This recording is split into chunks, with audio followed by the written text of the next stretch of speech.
Top. Bonjour à tout le monde. Donc, aujourd'hui, on va traiter de la manière dont on peut vous aider à mieux armer vos équipes pour faire face aux enjeux qui sont liés à la complexité de vos projets via nos dispositifs de formation en architecture. Donc, moi, c'est Cécile Bessac. Je suis architecte système senior chez Sésame, mais également directrice de l'académie, qui est donc en charge des formations en architecture inter-entreprise. Donc, si vous êtes là aujourd'hui, c'est très certainement que vous rencontrez une ou plusieurs de ces difficultés qui sont en fait liées à la complexité. Donc, soit sur vos projets, vous avez énormément de besoins, ce qui fait que les besoins qui portent la valeur pour vos clients sont en réalité noyés dans une foule de détails. Et ça vous conduit en fait à réaliser un produit ou un service qui est surspécifié et ou inadapté pour votre client parce qu'il ne porte pas sa vraie valeur et ou trop coûteux. Voilà, ça, c'est un des premiers problèmes. Vous pouvez également rencontrer le problème que la levée des risques ou la détection des non-conformités sur vos projets se fait, mais très tardivement. Et du coup, ça a un très, très fort impact sur la performance de vos projets. Et enfin, le fait que vous fassiez face à une problématique de complexité, vos processus de développement ne sont pas linéaires comme espéré et sont vécus par les équipes de manière plus ou moins, voire plutôt plus que moins chaotique. Donc ça, c'est à titre un petit peu sur vos projets, ce que vous délivrez, mais peut-être que vous rencontrez également des difficultés sur votre mise en pratique au quotidien. Et par exemple, vous avez l'impression que vous ou vos équipes connaissez les concepts de l'ingénierie système, mais concrètement et en pratique, vous avez beaucoup de mal à les mettre dans la réalité du quotidien des équipes de manière opérationnelle. Et donc, vous voudriez rendre vos équipes ou vous-même opérationnelles rapidement. Ça peut être ça ou ça peut être, vous avez les compétences, mais vous avez besoin de les rendre visibles de l'extérieur par une certification reconnue, l'appartenance à une communauté. Ou alors, justement, puisqu'on parle de communauté, vous vous sentez un petit peu isolé dans votre pratique de l'ingénierie système. Et puis, vous souhaitez pouvoir partager, échanger avec des pairs qui rencontrent les mêmes problématiques que vous avez, soit de manière générale, soit liées à votre secteur d'activité. Si vous rencontrez tout ça, c'est très certainement que vous devez faire un changement d'approche et de méthodologie sur vos manières d'appréhender vos projets. C'est très certainement que vous avez atteint ce point de non-retour qui est la barrière de la complexité.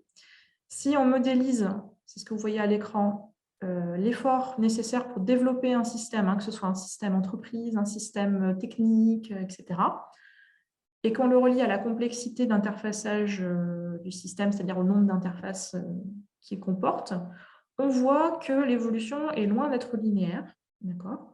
Et que si au début de la courbe, on peut dire que les processus classiques, avec des approches cascadées et les modèles implicites d'intégration fonctionnent, très vite, on atteint un point où l'effort est tellement important qu'on est obligé de basculer et de changer notre manière de faire. Donc, par des approches collaboratives et par, quelque part, des modèles explicites d'intégration. Et c'est pour ça que souvent, on entend OK, on a des difficultés, mais jusqu'à présent, on s'en sort.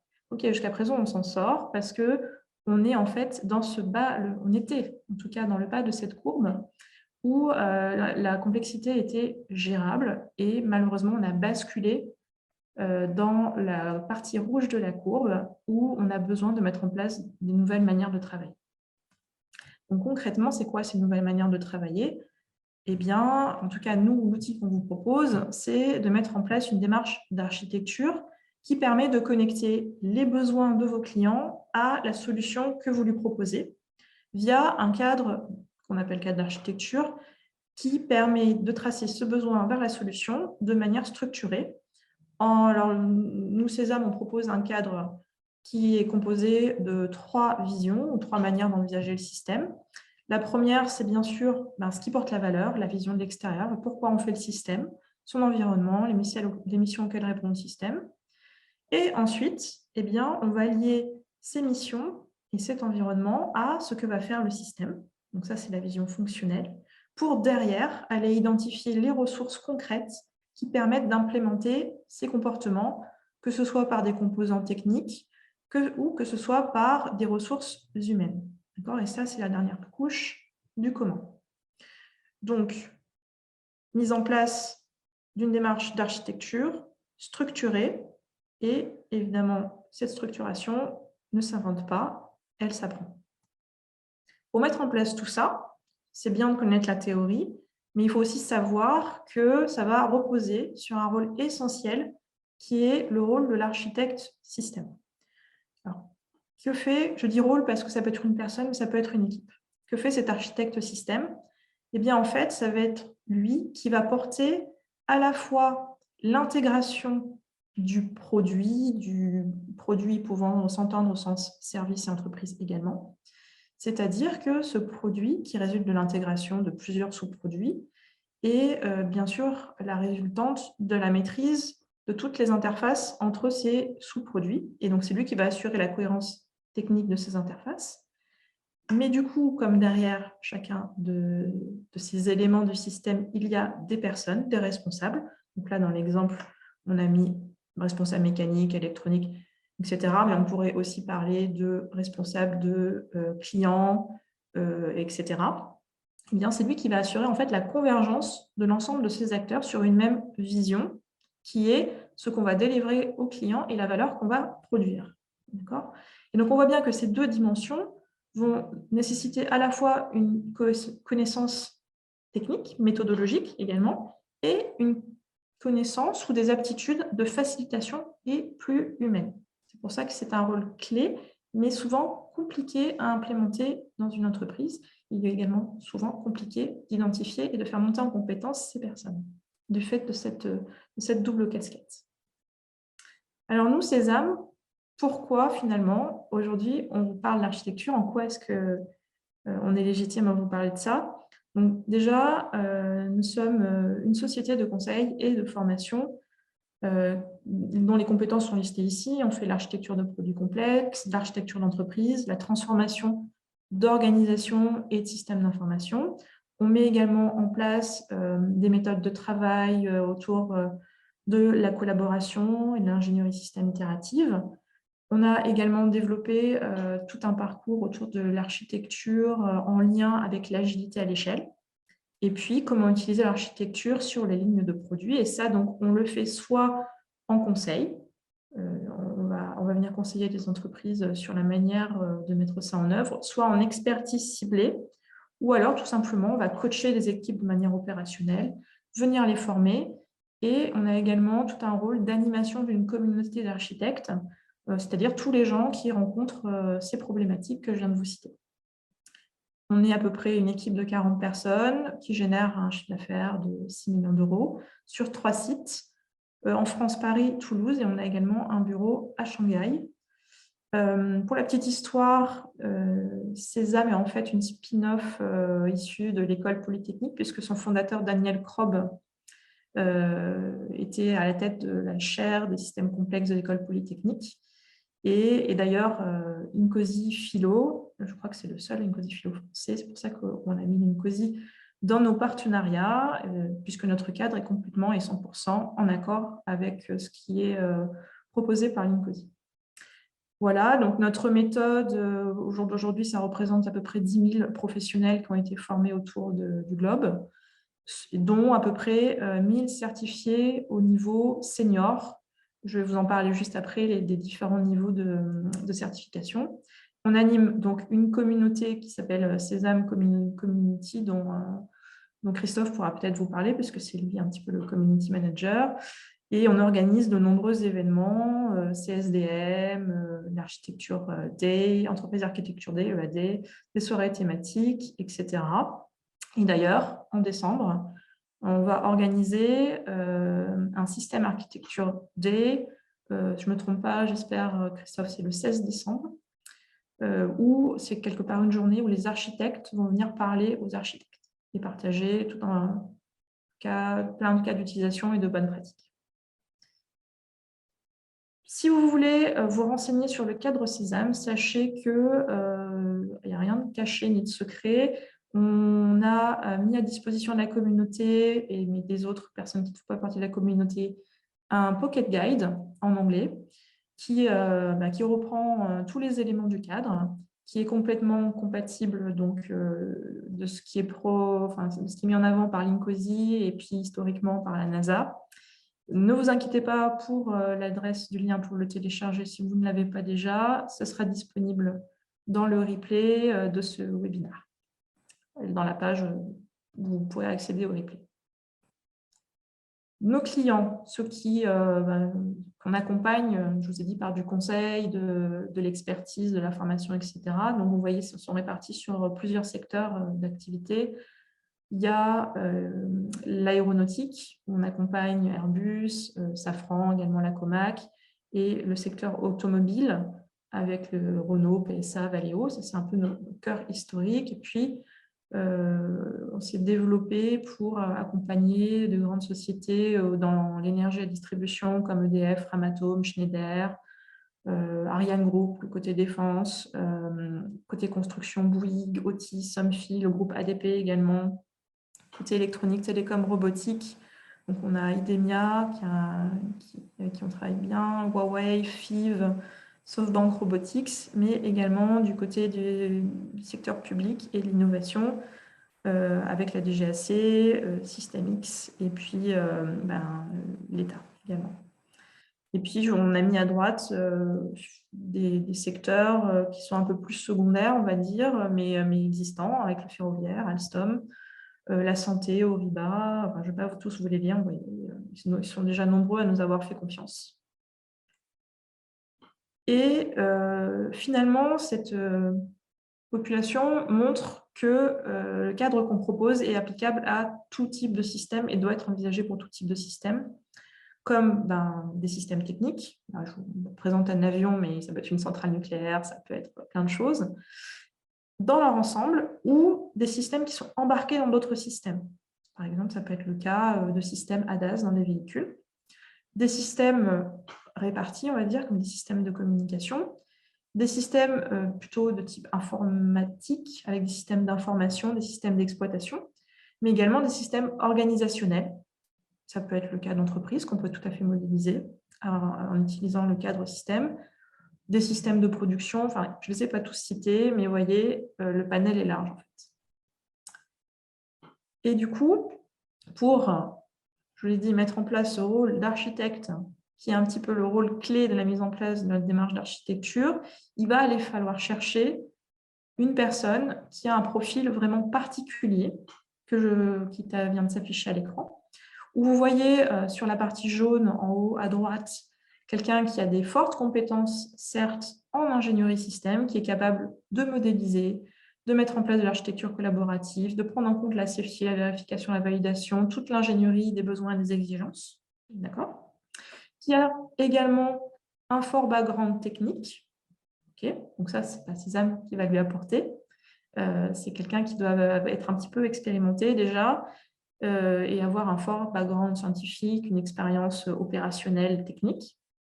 Et puis, toute une partie, souvent mésestimée et méconnue, plutôt des capacités humaines, d'accord ? Capacité à être orienté business et client, à avoir une posture de facilitation, d'accord ? Et à être un bon communicant avec du leadership pour aligner les gens autour d'une même vision, finalement. Donc, nous, chez Sésame, on ne va pas pouvoir vous apporter le background technique, il va falloir venir avec. Par contre, très clairement, on va pouvoir vous améliorer très nettement sur la partie compétences en ingénierie système et également partie soft skills humaines. Je vais vous montrer ça en fait dans la manière dont sont construites nos formations. Notre dispositif de formation est organisé en 3 niveaux qui correspondent à 3 différents besoins, mais également 3 niveaux de maturité en architecture système. Donc, le premier niveau, qui est présenté ici comme Awareness, c'est « Je connais les principes et les activités de l'architecture de système ». C'est en gros une manière d'apprendre les fondamentaux de manière opérationnelle, sans en avoir une connaissance complète ni très approfondie, mais être déjà capable de discuter avec des architectes expérimentés, de faire partie d'une équipe d'architecture et sur des systèmes peut-être pas très, très complexes ou avec un périmètre réduit, de mettre en place certaines activités d'architecture. D'accord ? Donc, c'est ce qu'on appelle le niveau 1 qui donne une certification, vous voyez, c'est Associate Sésame. D'accord ? Comment est-ce qu'on obtient cette certification ? C'est à l'issue de la formation, on accède à un questionnaire. Si on a 30 bonnes réponses sur les 40 questions posées, alors on est certifié. Ensuite, on a un niveau 2, Sésame Senior, qui donne la certification Confirmed Sésame. Okay. Et là, on est plus dans une philosophie d'application. Je sais appliquer l'architecture de système en situation, c'est-à-dire qu'on va mettre en œuvre de manière opérationnelle et de bout en bout tout un processus d'architecture pour des architectes seniors. Et donc, ici, ça va être plutôt la constitution d'un dossier évalué par un jury. Et enfin, le niveau 3, qui est le niveau Sésame Advance, pour apprendre des techniques avancées et qui est destiné vraiment déjà aux experts en architecture système. Et là, c'est plutôt un jury de validation d'expérience par des pairs. Aujourd'hui, on va faire un focus, parce que c'est la manière la plus rapide de vous rendre opérationnel et d'armer vos équipes pour gérer la complexité. On va faire donc un focus sur les fondamentaux de l'architecture et les formations qui donnent le niveau 1. Ces formations, on les a pensées et construites chez Sésame en accord avec la manière que l'on a d'envisager l'architecture système. C'est-à-dire que Sésame envisage l'approche système à la fois comme un standard méthodologique, mais également comme une manière de penser différente, qu'il va falloir acquérir. Mais tout ça, pas dans le but justement de purement appliquer un standard méthodologique, dans le but ultime de maîtriser la complexité de vos projets et donc d'en améliorer la compétitivité. D'accord ? Du coup, ce qu'on veut, en particulier pour ce niveau 1 Sésame Awareness, c'est de faire acquérir aux architectes une approche qui se veut pragmatique, sans perdre justement la valeur qui est de maîtriser la complexité pour améliorer la compétitivité. Et donc, on a prévu un mix à la fois, certes, de concepts avec des apports théoriques, mais également, parce qu'on pense que la théorie n'est rien si on ne la met pas immédiatement en pratique, il va y avoir des études de cas pratiques et une mise en application immédiate via des exercices collaboratifs. Pourquoi collaboratifs ? Parce que tout de suite, les personnes vont prendre en compte la mesure de l'importance de l'alignement et de la convergence des acteurs et tester de manière réelle la posture de facilitateur, plus ça va forcément engendrer des discussions entre pairs. D'accord ? Donc, les apports théoriques, on ne les fait pas hors sol non plus, on les illustre à travers un fil rouge qui sert d'exemple. Donc, ça peut être un système de streaming de musique, ça peut être une brosse à dents, ça dépend des formations. Et puis, les cas pratiques, en fait, sont adaptés à chaque formation et vont dépendre un petit peu du panel de gens qui vont participer à la formation. Donc là, je vous ai mis, par exemple, un exercice qui serait modéliser une entreprise produisant des drones de livraison. Voilà. Les exercices collaboratifs se font toujours avec du matériel propice à la collaboration. Donc, soit en présence avec, comme c'est marqué, comme c'est illustré par la petite photo du matériel Métaplan, on va venir utiliser des post-it, soit de manière digitalisée via un outil qu'on appelle Klaxoon. Je ne sais pas si vous le connaissez, mais ça permet effectivement de faire de la collaboration en ligne. Et enfin, le dernier point, tout à droite, mais qui est essentiel dans les formations, c'est les discussions. C'est-à-dire qu'on a la chance d'avoir des participants qui viennent d'horizons très divers et qui ont beaucoup d'expérience, qui ont déjà rencontré pas mal de difficultés, etc. Et on se rend compte qu'une grosse partie de la valeur que les participants retirent de ces formations vient également des discussions qu'ils ont pu avoir avec les autres participants. Et donc, on va favoriser ces discussions, soit via les exercices, soit via des séances dédiées, en fait. Voilà. Il faut aussi savoir que nos formateurs sont tous architectes eux-mêmes et ont également des backgrounds industriels ou dans la banque. Et donc, sont également invités à partager leur expérience dans le cadre de ces formations. Voilà, il ne me reste plus qu'à vous présenter concrètement ce qu'on propose comme dispositif de formation.